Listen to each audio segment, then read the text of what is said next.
안녕하십니까. 나이스 스탁 김영웅 전문가입니다. 자, 주린이 여러분들을 위한 Q&A.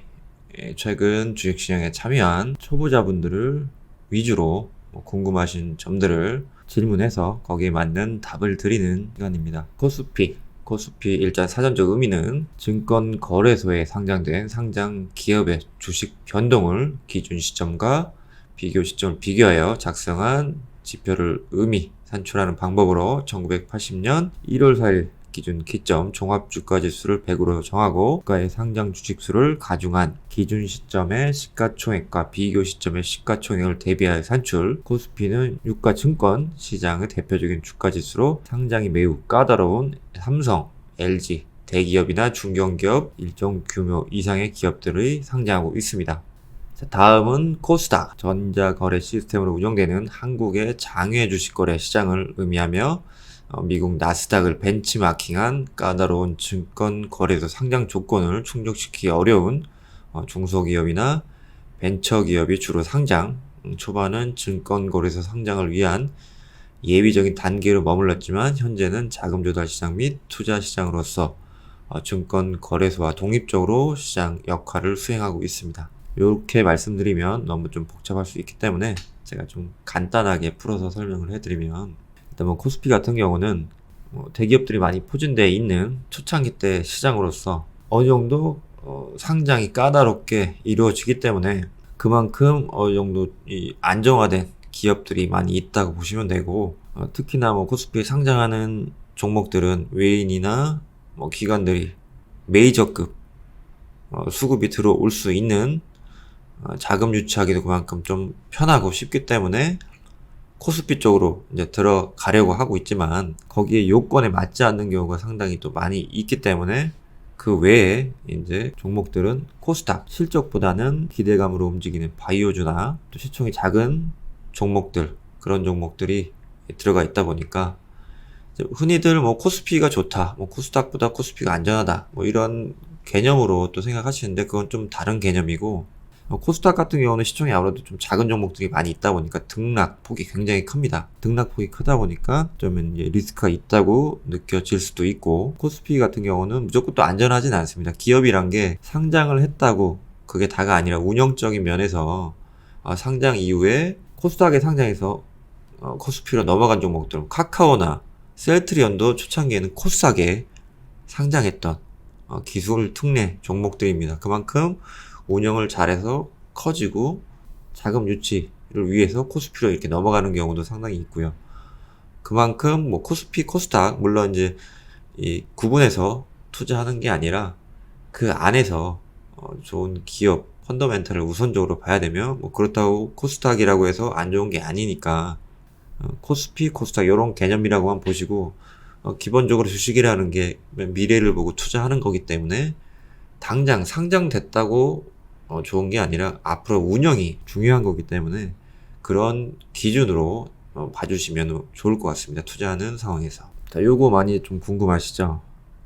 무상증자, 유상증자, 어떤 게 좋은지, 어떤 건지, 이런 질문들을 또 많이들 하시는데, 자, 무상증자라는 증자라는 게 이제 주식수를 늘리는 건데, 예를 들어서 이제 돈이 안 들어간다는 뜻이죠. 기존에 있던 주식을 분할을 해서 추가로 발행을 하게 되는데, 기존 주주들에게, 다른 사람한테 발행하는 게 아니라 기존 주주들에게 공짜로 주식을 돈을 따로 받지 않고 회계장부 숫자상으로 늘리면서 나눠주게 되는 것입니다. 일단 주식시장의 무상증자는 호재로 받아들여지고요. 그 이유는 일단 기업들이 증자를 통해서 나눠주는 그 주식들이 회사 잉여금을 통해서 증자를 하는 거기 때문에, 말 그대로 보여지는 부분에서 회사가 우량하니까 이렇게 무상증자를 할 수 있다라고 생각이 되고, 또한 유통 거래 주식수도 늘어나기 때문에 활성화 부분에서도 긍정적으로 평가를 받고, 무상증자가 나오면 주가가 급등하는 경우가 많이 있습니다.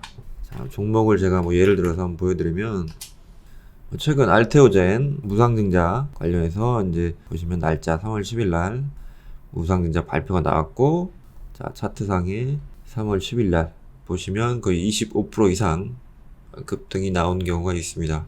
뭐 여러 가지 이제 상황들에 따라 다르지만 일단 무상증자는 뭐 당일 정도 호재로 주가에 반영되는 경우가 많이 있고, 무상증자 발표되면 주가가 이제 정지되면서 그 이후 거래가 개재되고 이렇게 급등이 나오는 경우가 많이 있습니다. 자, 그 다음은 유상증자.